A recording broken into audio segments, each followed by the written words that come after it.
a first-class boarding pass, a seat 1A worth $10,000, a black female CEO, Dr. Evelyn Reed, who earned it, and the entitled white passenger, Caroline Kensington, who simply takes it. What happens when entitlement meets power? When a flight attendant says, "Ma'am, you have to move," and the passenger replies, "Make me?" It's not just a disagreement. It's a confrontation that forces the pilot to emerge, a shove that echoes through the cabin, and a single, stunning announcement. This is your captain. This flight is grounded. But the karma is what happens next. The murmur of the Astra Zenith First Class lounge at JFK was a carefully engineered symphony of comfort. It was the sound of ice clinking in heavy crystal, the muted swaft of a champagne bottle being opened, the respectful whisper of high-end fabrics. Dr. Evelyn Reed, CEO of Synara Therapeutics, barely heard it. She was observing the space, as she observed all spaces, as a system of unspoken rules, hierarchies, and transactions. At 42, Evelyn had navigated, dismantled, and rewritten rules in rooms far more intimidating than this. She had just spent 72 hours in a Manhattan high-rise boardroom, systematically dissecting a rival corporation's hostile takeover attempt. She hadn't just won, she had countersued, exposed their financial vulnerabilities, and initiated a buyout of their most promising asset. The $1.2 billion deal was finalized at 3:00 p.m. It was now 6:00 p.m. She was flying home to London, exhausted but victorious. Her phone vibrated. A text from her London COO. "Package secure. Board is ecstatic. Sir James is requesting dinner tomorrow." Evelyn typed back, "Handle the board. I'll handle Sir James. See you Monday." She closed her laptop, the soft glow illuminating the sharp, intelligent lines of her face. She was dressed in a tailored navy blue pantsuit, her hair in immaculate twists, her only jewelry a simple, elegant Cartier watch. She was the only black woman in this specific, roped-off platinum section of the lounge, a fact she noted with the same detached interest as she noted the poorly chosen abstract art on the wall. It was a data point, nothing more. AstraZeneca Airlines is pleased to announce the boarding of Flight 428, non-stop service to London Heathrow. We now invite our first-class passengers to board through Gate A12. Evelyn stood, slipping her laptop into her sleek leather carry-on.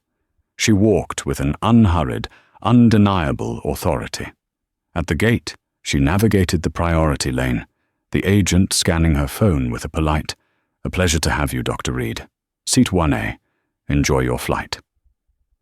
She stepped onto the jet bridge, the scent of jet fuel and recycled air, a familiar perfume. She entered the quiet, beige and chrome cabin of the Boeing 737. The first-class suites were more like small apartments, each with a lie-flat bed, a personal minibar, and a sliding door for privacy. She turned the corner to the first row and stopped. Her seat, 1A, the coveted window seat at the very front, was occupied. A woman with aggressively blonde hair, a diamond tennis bracelet that flashed under the cabin lights, and a face pulled taut by expensive procedures, was settling in. She was loudly directing her husband, a flustered man in a pink polo shirt, who was currently trying to shove an oversized rollerboard into the closet. "No, Todd, not there. That's for my coat. Put it overhead. Ask the girl," the woman snapped, waving a dismissive, jewel-encrusted hand. Evelyn waited a beat, assuming the woman would realize her mistake. She didn't. Evelyn stepped forward. "Excuse me," Evelyn said, her voice clear and neutral. "I believe you're in my seat." The woman, Caroline Kensington, looked up, her blue eyes scanning Evelyn from head to toe. It was a slow, appraising look, one that catalogued Evelyn's suit, her skin, her hair, and her quiet confidence, and found all of it, somehow, lacking. Oh, Caroline said, her voice a saccharine drawl. I don't think so. Evelyn did not sigh, though she wanted to. My boarding pass is for 1A. She held up her phone, the bright screen clearly showing the seat assignment. Caroline Kensington didn't even look at it. She laughed, a short, sharp bark. These apps, they're always glitching, aren't they? Todd, tell her. We're in row 1. Todd Kensington paused from his battle with the luggage, sweat beading on his forehead. Ah, yes. Row 1. The wife likes the window. I'm sure she does, Evelyn said, her patience thinning. But she's in my window seat. Your seat, I presume, is 1B. Well, I'm not moving, Caroline said, turning to look out the window, a clear dismissal. It's a simple mistake. I'm sure one of the attendants can find you somewhere else to sit. The implication hung in the air, thick and toxic. Somewhere else. Somewhere further back. I'm not interested in somewhere else, Evelyn stated, her voice dropping a degree, losing its neutrality and gaining the hard edge of a CEO. I am interested in my assigned seat, 1A. A flight attendant, Claire, a woman in her late 20s with a kind face and tired eyes, hurried over, sensing the building friction. Is there a problem, ladies? Yes, Caroline said, turning on the charm, her voice suddenly that of a victim. This person is insisting I'm in her seat. It's very upsetting. I've had a dreadful travel day, and I just want to settle in. I'm sure, Evelyn said, turning to Claire. My boarding pass is for 1A. This passenger's pass is not. Claire looked at Caroline. Ma'am, may I please see your boarding pass? I put it away, Caroline snapped, her victim persona evaporating. My husband has it. Todd, where are the passes? Todd fumbled in his polo pocket, pulling out 2 crumpled paper passes. He handed them to Claire, avoiding eye contact with Evelyn. Claire's professional smile tightened. She looked at Caroline, her voice hushed but firm. Ma'am, your assigned seats are 4B and 4C. This is seat 1A. The silence that followed was heavy. Caroline's face flushed a deep, unbecoming shade of red. That's impossible, she sputtered. We paid thousands for these tickets. We are first class. And 4B and 4C are first class, ma'am, Claire said patiently. They are very lovely seats, just a few rows back. If you'll just gather your things. No, Caroline said. The word was flat, final. I am not moving. Evelyn crossed her arms. This is not a negotiation. I don't know how you people get into this cabin, Caroline suddenly spat, the mask of civility disintegrating entirely. She was looking directly at Evelyn, her eyes filled with a venom that was startling in its intensity. It's probably some diversity initiative. A quota. Well, I'm not moving for a quota. The cabin, which had been slowly filling, went silent. A passenger in 2F, a man reading the Wall Street Journal, lowered his paper. Claire, the flight attendant, looked horrified. Ma'am, you cannot speak to another passenger that way. I'll speak however I want. Do you know who my husband is? He's a senior partner at Kensington Financial. We have this airline's platinum card. We'll have your job. Todd looked mortified. Caroline, please, let's just go to 4B. No, Todd, don't be weak, she screeched. This is a matter of principle. Evelyn had heard enough. She looked past Caroline, past the Kensingtons, to the flight attendant. Claire, Evelyn said, her voice cutting through the drama like a scalpel. This passenger is disruptive. She is in my seat, and she has just uttered a racist remark. You have 2 options. You can move her, or you can call the gate supervisor. I will not be discussing this further. Evelyn's sheer, unadulterated command was more powerful than Caroline's screeching. Claire, galvanized, nodded. She spoke into her handset. This is Claire in first. I need the purser and a gate supervisor at 1A immediately. We have a non-compliant passenger." "You'll regret this," Caroline hissed at Evelyn as she settled back into the seat, crossing her arms stubbornly. "No," Evelyn replied, her voice dangerously quiet. "You will." The 10-minute standoff felt like an eternity. The boarding of Flight 428 had ground to a complete halt. A line of disgruntled business and premium economy passengers snaked down the jet bridge, their exasperated sighs audible from the cabin. The atmosphere in first class, designed for serenity, was now crackling with the kind of tension that precedes a lightning strike. Caroline Kensington sat entrenched in 1A, her arms crossed, a smug smirk on her face. She was pointedly looking out the window, acting as if Evelyn, Claire, and the purser, a stern-looking man named Gregory, did not exist.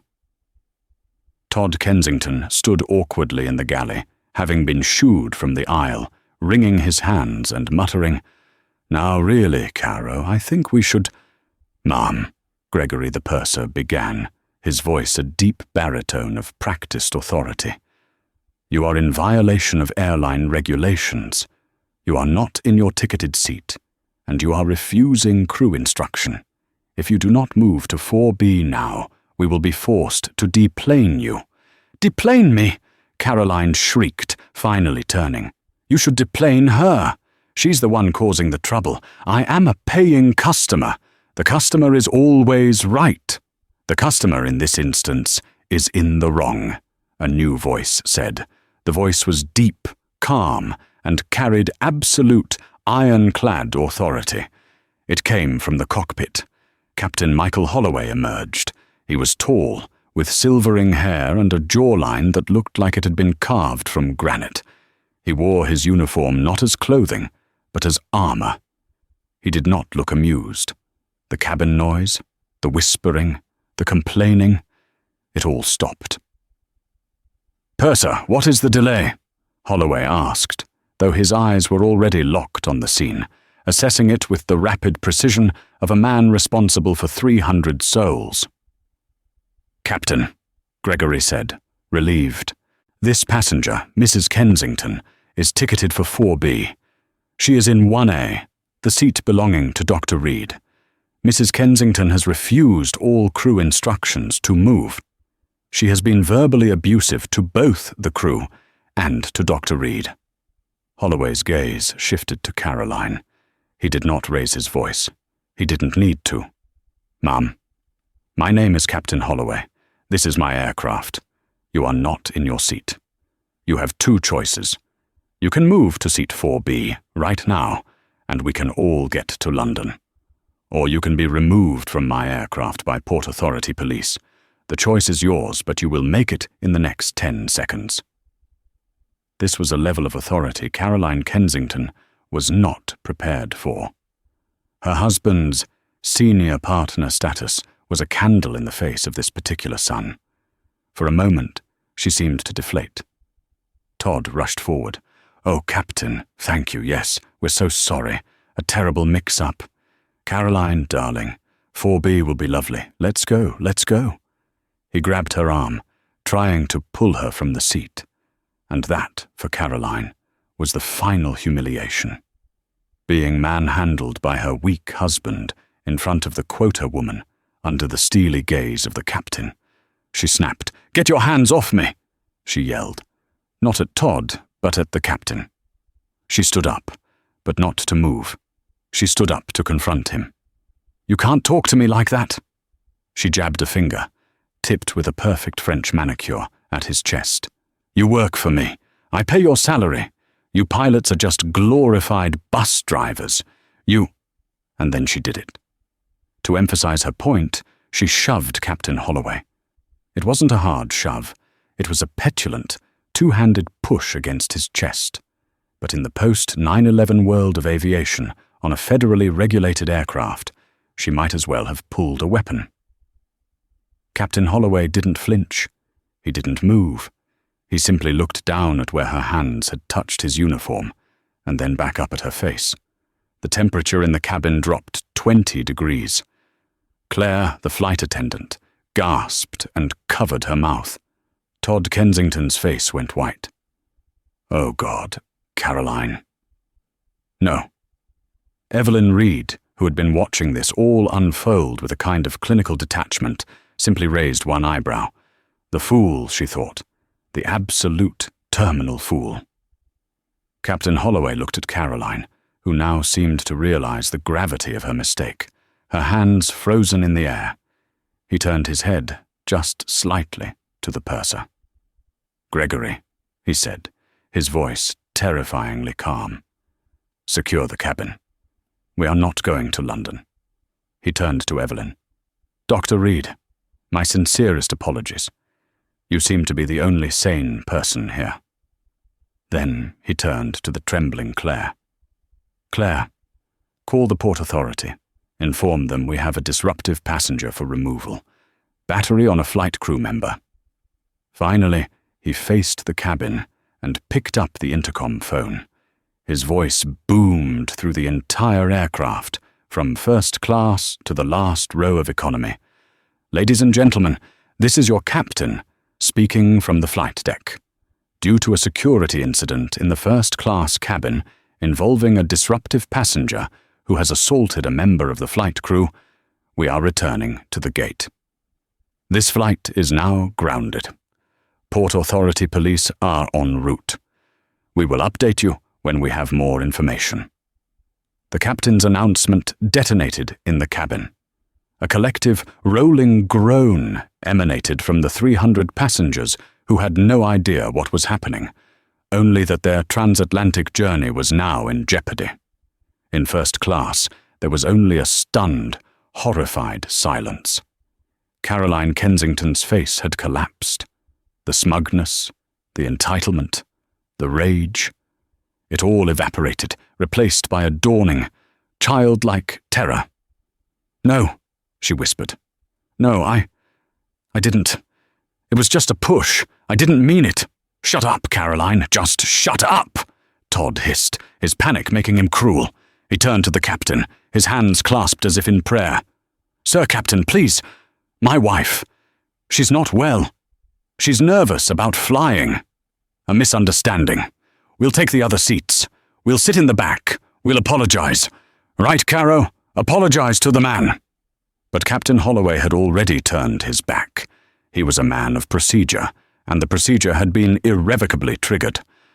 Assault on a flight crew is a federal offense. There was no apology that could undo it. He disappeared back into the cockpit, the reinforced door shutting with a decisive, final thud. "Please," Todd begged, turning to Evelyn. "Please, tell him it's okay. You got your seat. It's all fine, right? Tell them not to do this." Evelyn looked at the pathetic man, then at the shell-shocked woman who was now weeping. "I want my lawyer." "You should have thought of that," Evelyn said, "before you assaulted a pilot. And before that, before you were a racist. And before that, before you stole my seat." She then did something that, more than anything, signaled the end of the confrontation. She stepped past the Kensingtons. She stepped past the purser. She walked to her seat, 1A. She took her small travel pillow from her bag, placed it against the headrest, and sat down. She buckled her seatbelt. Then she looked up at the Kensingtons, still standing in the aisle, and said, "You're in the way." The walk of shame was brutal. The jet bridge had been reattached, and 2 uniformed Port Authority of New York and New Jersey police officers boarded the plane.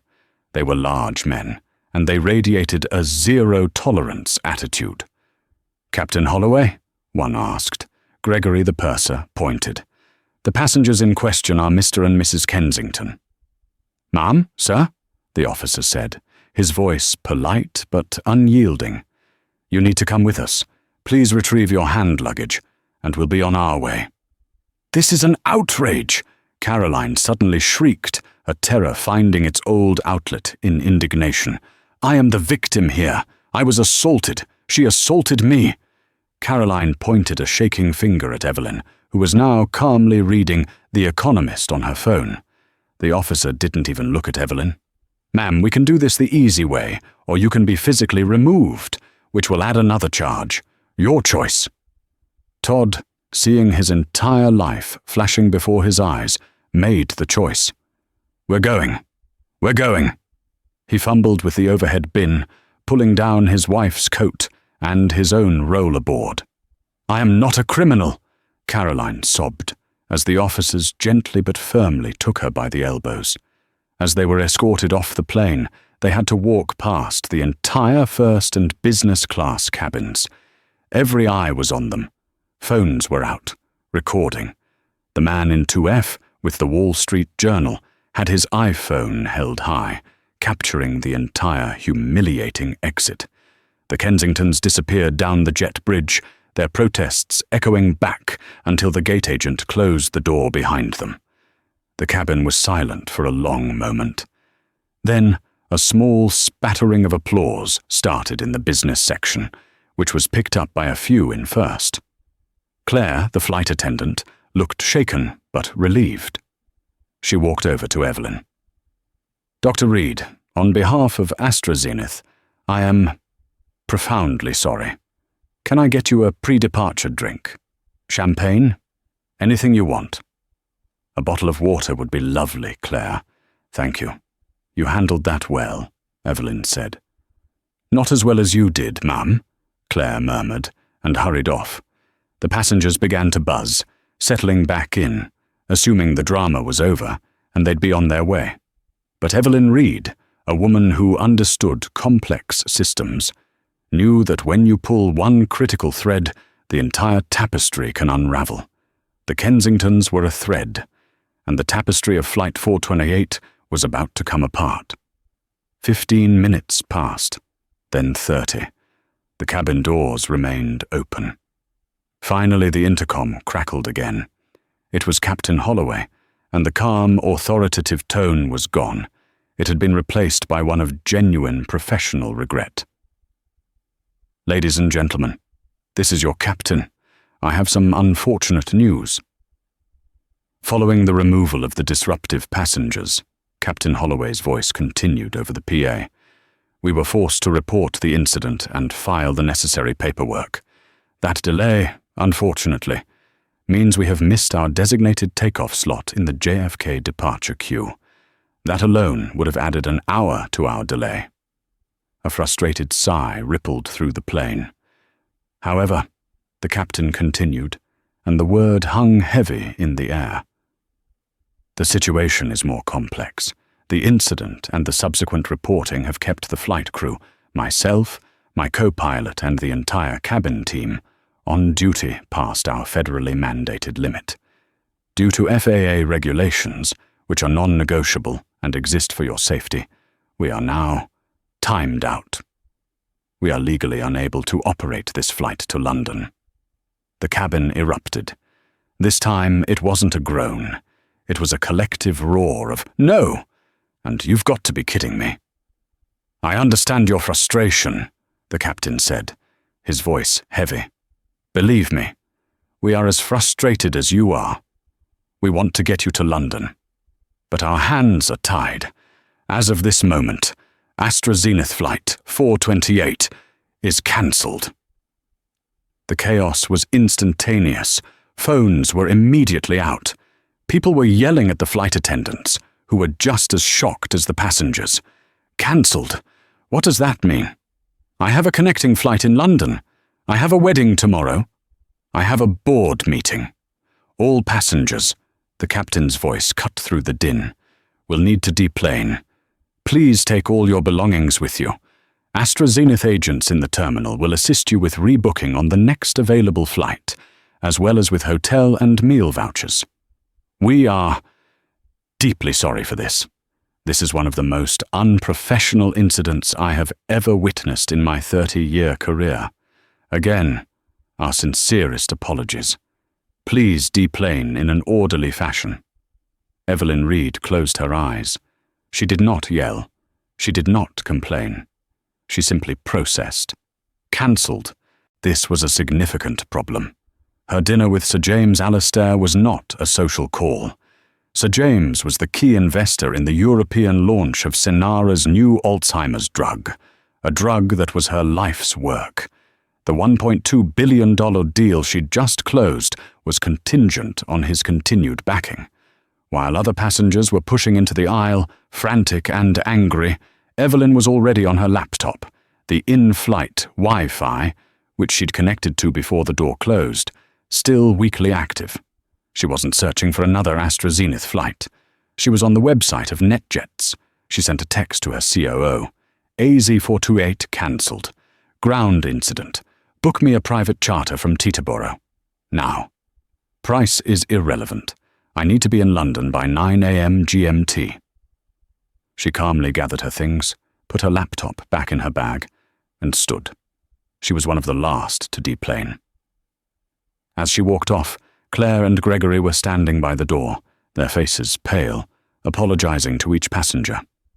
"Dr. Reed," Gregory said, "I have no words. We are so sorry." "It was not your fault, Gregory. It was Captain Holloway's," Evelyn said. Gregory looked confused. "Ma'am?" "He was excellent," Evelyn clarified. "He followed procedure. He prioritized safety.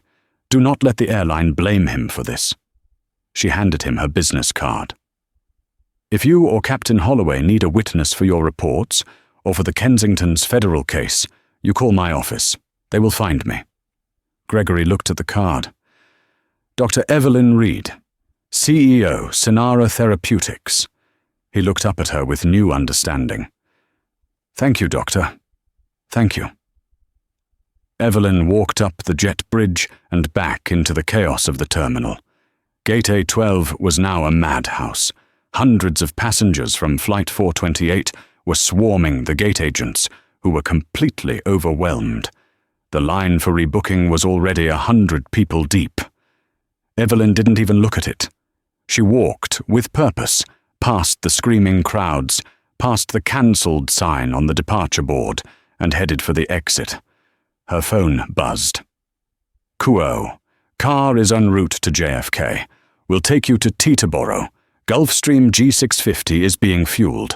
Wheels up in 90 minutes. Cost $120,000. Evelyn texted back, "Good. Expense it to the operational emergencies budget." She was out of the terminal and into the humid New York night in less than 5 minutes. The Port Authority holding cell at JFK was a study in beige misery. The fluorescent lights hummed. The air smelled of stale coffee and disinfectant, and the single, lidless toilet in the corner was a monument to institutional despair. Caroline Kensington sat on a hard plastic bench, her expensive silk blouse stained with tears, and, bizarrely, a smear of mustard from a previous detainee. The diamond tennis bracelet looked laughably out of place. Todd Kensington was pacing. He had been pacing for 2 hours, his pink polo shirt dark with sweat. "Federal offense, Carolyn." That's what the officer said. "Federal. Not interfering with a bus driver. Interfering with a flight crew. That's like terrorism. They put you in prison for that." "Stop yelling at me, Todd," Caroline sobbed. "It's her fault. That woman. She tricked me. She provoked me. She smirked at me. She didn't do anything." Todd was near hysterics. "She just stood there. She just existed. And you couldn't stand it, could you? You couldn't stand that she was in 1A and you were in 4B. You just had to have it. It was our right. It was not our right. Our ticket said 4B. I told you on the drive here. Caro, don't start anything. This trip is too important." And what do? You get us arrested before we even leave the ground. This was the truth. This London trip wasn't a vacation. It was Todd Kensington's last chance. His performance at Kensington Financial, a small, aggressive firm that his grandfather had founded, but which he was slowly running into the ground, had been abysmal. He'd made a series of bad, impulsive bets, and he was leveraged to the hilt. He was on the verge of being pushed out by his own cousins. This trip was his lifeline, a single client, an old-money British aristocrat named Sir James Alistair, who ran one of the largest private equity funds in Europe. Todd had been trying to get a meeting with him for a year. Miraculously, Sir James had agreed. "Be in my London office Friday, 10 a.m., the email had read. "You have 30 minutes. Todd was planning to beg Sir James to invest in his Distressed Assets Fund. It was the only way to cover his losses. "Our meeting," Todd whispered, the blood draining from his face. "It's tomorrow, 10 in the morning. We're in a cell in Queens." "We'll get out," Caroline insisted. "Call Stephen. Call our lawyer." "I did. He's not picking up. He's probably at dinner. And what do you think he can do?" "They're not letting us out, Caroline. Not until a judge sees us. Probably on Monday." "Monday. The meeting will be long gone." A key rattled in the lock. An officer opened the door. He wasn't the one who arrested them. He looked amused. "Well, you two are famous," he said, holding his phone. "What? Are we being released?" Todd asked, lunging at the bars. "Nope, you're being processed, but you made the internet." He turned his phone around. A video, grainy and shot from a few rows back, was on Twitter. It had been posted by WJ Blogzy. The caption read, "Insane," entitled "Kensington Couple in Pink Polo Demands Seat from Black Woman in First Class. Refuses to move, then wife shoves the pilot. Cops dragged him off. Flight 428 to London cancelled. All 300 passengers stranded. AstraZeneca JFK Karen." The video had 1.2 million views. Todd Kensington threw up in the corner trash can. The first domino had been the video. The second was an email. In his cell, Todd Kensington's phone, which the officers had, mercifully or cruelly, allowed him to keep, vibrated. It was a Google alert for his own name. Daily Mail, "Who is Caroline Kensington? New York socialite, and husband arrested after assaulting pilot." New York Post, "Flyotage, Wall Street, Weasel and posh wife ground flight." Oh God, Caroline, look." But before Caroline could see the headlines, a new email popped up on his screen. The sender was Mark Ainsworth, a Kensington financial. Comrade, Mark was his cousin and the CEO. The subject, termination. The email was brutally short. "Todd, I have seen the video. I have seen the New York Post. I have seen the Daily Mail. But most importantly, I just got off the phone with Sir James Alistair's office. He called me at my home at 3 a.m. London time to inform me that he was terminating his relationship with our firm, effective immediately. He said, and I quote, "I will not do business with a firm that employs classless, racist thugs." The Alistair account was worth over $1 billion to this firm. Its loss will be catastrophic. You are fired. Your assets are frozen pending a full investigation into the scale of this loss. A courier is on the way to your home to collect your company property. Do not contact me or any employee of this firm ever again. Todd slid down the wall, the phone clattering from his hand. He was hyperventilating. $1 billion, he said. $1 billion. Caroline, who had not understood the business implications, understood the word fired. She crawled over and grabbed the phone, reading the email. "He can't do that," she shrieked. "Your family." "He just did," Todd wept. But the true, elegant, and utterly devastating twist, the hard karma, was not the firing. It was the why. Why had Sir James Alistair, an insulated British billionaire, found out about a messy seat dispute at JFK so quickly? Why had he cared enough to call Todd's boss in the middle of the night? The answer was sitting 35,000 feet over the Atlantic in a Gulf Stream giagotti. Evelyn Reed having slept for 4 solid hours in a cream-colored leather seat, was now sipping coffee and reviewing her presentation. Her phone buzzed with a satellite connection. It was a text from Sir James. James. Evelyn, my dear. My apologies. I just read the news alerts. Heard about some dreadful business at JFK that delayed your flight. Ghastly people. Are you all right? Evelyn smiled. Sir James was old school. He didn't just invest money, he invested in people, and he was fiercely protective of his investments. Evelyn, all fine, James. I'm on a charter. We'll be at your office at 10 a.m. as planned. The dreadful business was just a bit of turbulence. James. Good. Good. I'm afraid I lost my temper. The Kensingtons. The firm was Kensington Financial. I had a meeting scheduled with the idiot's son. Can you believe the nerve? Wasting my time? Wasting your time. Evelyn paused, the coffee cup halfway to her lips. Kensington Financial. She hadn't made the connection. Evelyn. James, what did you do? James. Oh, I called the CEO. His cousin, I believe. I informed him, in no uncertain terms, that anyone who employs people who would delay my most valuable partner over a seat is not someone I will ever trust with a single pound. I've pulled the entire Alistair Holdings portfolio from their firm. Utterly disgraceful behavior. See you at 10, my dear. Do try to get some more rest. Evelyn stared at the phone. She hadn't sought revenge. She hadn't needed to.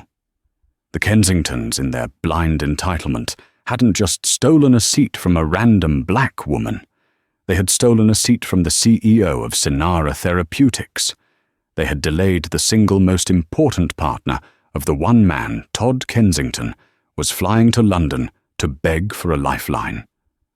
They had, in effect, set fire to their own lives, and she had simply been the mirror, reflecting their own flames back at them. The final domino hit, just as Caroline Kensington was being led from the cell for fingerprinting. Her own phone buzzed. It was an email from the Children's Benefit Gala, the Park Avenue charity board she had fought tooth and nail to get on. Subject: board removal. Dear Mrs. Kensington, in light of the disturbing events at JFK and the resulting brand damage, the board has voted for your immediate and permanent removal. We wish you well in your legal troubles. Caroline let the phone drop. It was all gone. The job, the money, the status, all for a window seat. The rain-slicked streets of Mayfair, London, were a quiet grey as the black Bentley glided to a stop. The clock on the dashboard read 9:52 a.m. Dr. Evelyn Reed stepped out, her navy blue suit unrumpled, her mind sharp. The 90-minute hop from Teterboro in a private car, the 6-hour flight in a Gulf Stream, and the seamless and private customs check at Heathrow had been efficient. It was how travel was supposed to be. As she entered the Alistair Holdings building, her phone vibrated. It was a news alert from the New York Times, a follow-up to the more salacious tabloid reports. Finance executive fired, arrested after JFK altercation. Costs firm billion-dollar Alistair account. The article was thorough. It detailed the viral video, the assault on Captain Holloway, the flight cancellation, and the catastrophic financial fallout. It quoted an unnamed source at Kensington Financial who described Todd as a liability who finally exploded the bomb. It ended with a short, brutal paragraph. Mr. and Mrs. Kensington were released on $100,000 bail and are facing federal charges. If convicted, they face up to 20 years in prison. Evelyn read it, her face impassive. She sent a single text to Captain Holloway, whose contact information her office had procured for the witness statement. Captain, Evelyn Reed here. I've landed in London and read the news. I trust your airline is supporting you. Thank you again for your consummate professionalism. What you did was not easy. but it was correct. She hadn't expected a reply, but a minute later, one came. "Dr. Reed, thank you. AstraZeneca is fully supportive. The Kensingtons have been blacklisted for life. The entire crew sends their thanks. You were the only passenger who understood. Glad you made it to your meeting. Give 'em hell." Evelyn smiled, a genuine, rare smile. She put her phone away. She was escorted to the penthouse office. Sir James Alistair, a man in his late 70s with a shock of white hair and piercing blue eyes, stood to greet her.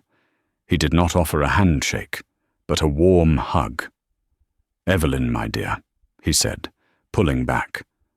"I heard about your dreadful travel. Rest assured, those people have been handled. Their lack of character is astonishing. A complete and utter failure of breeding and basic human decency." "Thank you, James," Evelyn said, walking with him to the large window overlooking Hyde Park. "Though you really didn't have to—" "Nonsense," Sir James interrupted. "I didn't do it for you. I did it for me. I do not suffer fools, and I certainly do not bankroll them. The world is built by serious people, Evelyn. People like us. People who build things. Not people who scream for seats they haven't earned." He turned to her, his expression shifting from anger to excitement. "Now, enough of that rubbish. Tell me about this Alzheimer's drug. Show me how we're going to change the world." Evelyn Reed smiled, opened her leather briefcase, and pulled out the presentation. "With pleasure, James," she said. "Let's begin." Far away, in New York, the Kensingtons were in their lawyer's office, being told that provocation was not a legal defense, that the video was damning, and that their best hope was a plea bargain. They were last seen arguing over who was going to pay the legal fees, their world reduced from the expansive luxury of 1A to the four walls of a crushing and very expensive new reality. The karma, Evelyn thought, was not a lightning bolt from the gods. It was simply the bill, finally, coming due. 6 months. In the grand, spinning mechanism of the world, 6 months is barely a tremor. It is the time it takes for a season to turn, for a portfolio to mature, or for a legal case to grind its way to an inevitable, unglamorous conclusion. For the 3 key players in the drama of Flight 428, 6 months represented 3 entirely different realities: a final judgment, a celebrated ascent, and the quiet, profound satisfaction of a job well done. The United States District Court for the Eastern District of New York is not a place for drama. It is a place for consequences. The spectacle was over. The Daily Mail had moved on. The viral video was a fossil, buried under 6 months of new outrages. All that remained was the cold, administrative finality of the law. Todd and Caroline Kensington did not look like the couple from the video. The 6 months of public disgrace, social banishment, and catastrophic financial ruin had eroded them. Todd, who had lost over 30 pounds, wore a suit that hung limply from his frame. It was a good suit, but it was his last good suit. The bank had seized their Park Avenue apartment. Their friends, no longer returned their calls. His cousins at Kensington Financial had not only fired him, but had also initiated a civil suit to reclaim the losses from the Alistair account, effectively bankrupting him. Caroline was unrecognizable. The aggressive blonde hair was now a mousy brown, grown out at the roots. The diamonds were gone, sold to pay legal fees. The taut fillers and Botox face had collapsed under the weight of genuine, unrelenting stress. She was thin, sallow, and looked perpetually on the verge of tears, though they were tears of self-pity, not remorse. They had, on the advice of their beleaguered public defender, their expensive private lawyer having dropped them when the money ran out, pled guilty. Not to the full-throated federal charge, but to a plea bargain. 1 count each of interference with a flight crew, and, for Caroline, 1 count of simple assault. The courtroom was nearly empty, save for a few bored court reporters, but in the front row, sitting with quiet dignity, were Captain Michael Holloway and Purser Gregory, both in full uniform. They had flown in from London specifically to provide their victim impact statements. Gregory spoke first, his voice calm, describing the fear he saw in his crew's eyes, the way the incident had undermined the safety of the entire cabin, and the professional and financial cost to the 300 stranded passengers. Then Captain Holloway stood. He did not look at the Kensingtons. He addressed the judge, Honourable Arthur B. Vance. "Your Honour," Holloway began, his voice the same one of calm authority he'd used on the intercom. "In 30 years of flying, I have never seen such a complete, willful disregard for the safety and dignity of passengers and crew. Mrs. Kensington's actions were not a mistake. Her husband's were not a misunderstanding. They were a conscious, deliberate display of entitlement, a belief that rules, regulations, and even basic human decency did not apply to them. When Mrs. Kensington put her hands on me, she didn't just assault a pilot. She assaulted the authority that keeps 300 people safe at 35,000 feet. She grounded a multi-million-dollar aircraft and stranded hundreds, all because she did not get a window seat."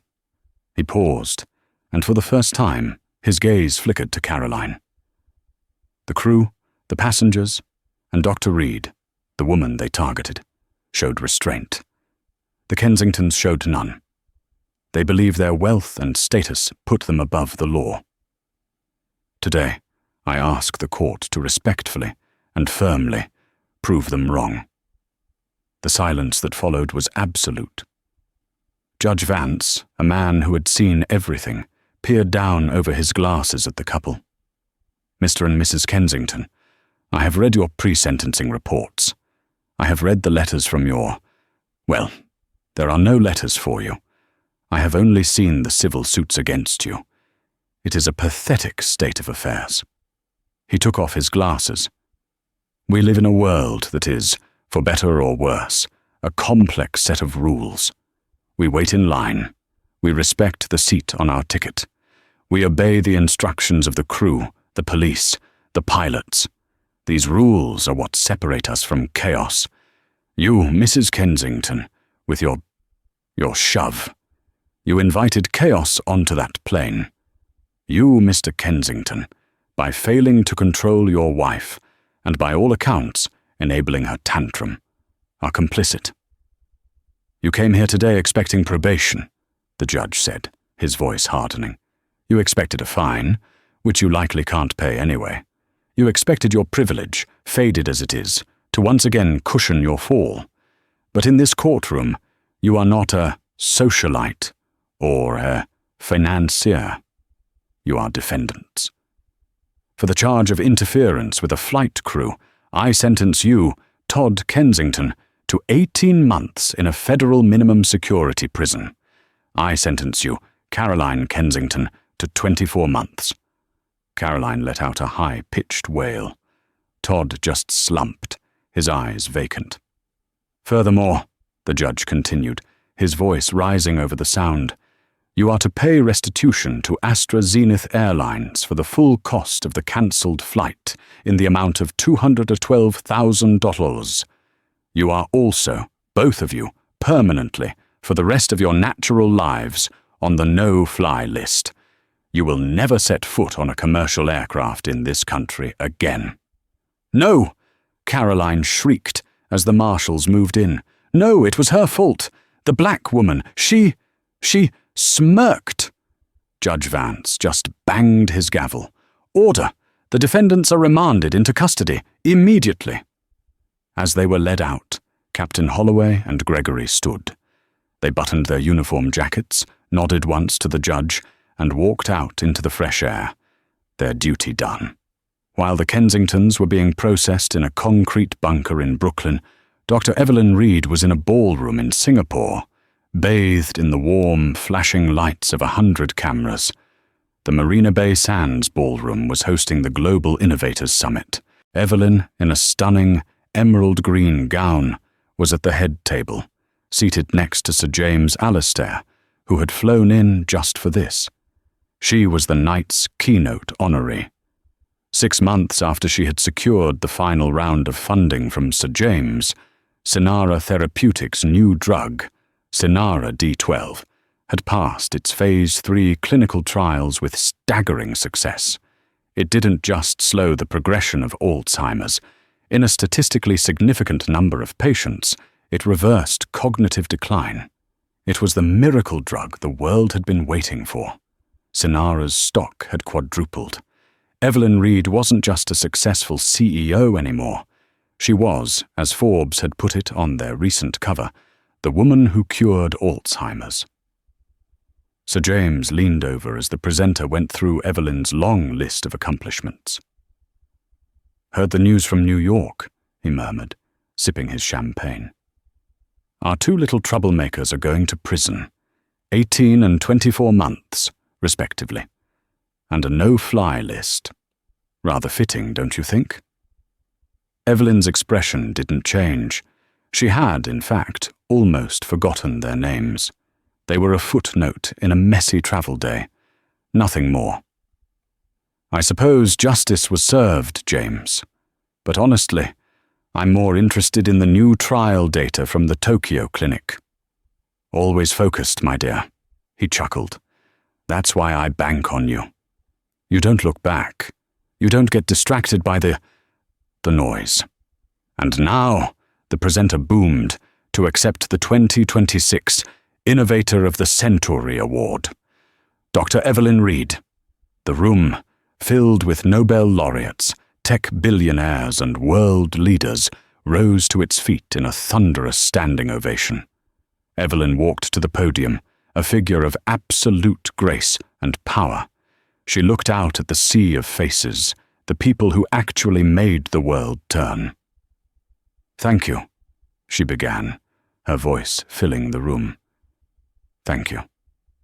When I was a resident, a mentor told me that the world is divided into 2 types of people. Those who see a locked door and complain about the lock, and those who see a locked door and get to work building a key. In my field," she continued, "we are surrounded by locked doors, Alzheimer's, Parkinson's, disease. These are the great challenges of our time. But tonight, I am not here to talk about the locks. I'm here to talk about the keys. The keys are not found in anger. They are not found in entitlement. They are not found in shouting about what you believe you are owed. The keys are forged in laboratories, in boardrooms, in late-night study sessions. They are forged by discipline, by focus, and by an unwavering, relentless belief in a better future. The work we do at Cynara is not for us," she said, her voice softening. "It is for the grandmother who will remember her grandchild's name. It is for the husband who will not have to say goodbye to his wife twice. We are not just building a company. We are building more time, more memories. We are building keys." The applause was deafening. She was, in that moment, the most powerful and respected woman in the room, a world away from a crowded jet bridge and a stolen seat. 2 days later, Captain Michael Holloway was back where he belonged, at 38,000 feet, halfway across the Atlantic. He was in command of the new AstraZeneca flagship, an A350, on the same JFK-LHR route. A light chimed. It was the purser. "Captain, we have a special guest who'd like to say hello." "Go ahead." A moment later, Claire, the flight attendant from Flight 428, stepped into the cockpit. She was no longer a junior attendant. She wore the uniform of a full purser, having been promoted 2 months prior, in no small part due to a glowing recommendation from Captain Holloway, citing her grace under extreme pressure. "Well, look at you, Ms. Davies," Holloway smiled, gesturing to the co-pilot's seat. The co-pilot was on a break. "Looks good on you." "Thank you, Captain," she said, taking the seat for a moment. They both looked out at the endless, dark blue horizon, the curve of the earth visible. "We saw the news," she said quietly. "About the Kensingtons. 24 months for her." "A just result," Holloway said. "The law is the law." "I suppose," Claire said. "It all just seems like such a waste. Their whole lives ruined. All for what?" "Arrogance, Claire," Holloway said, his eyes on the flight path. "It's the heaviest, most useless piece of luggage you can carry, and sooner or later, it will ground you."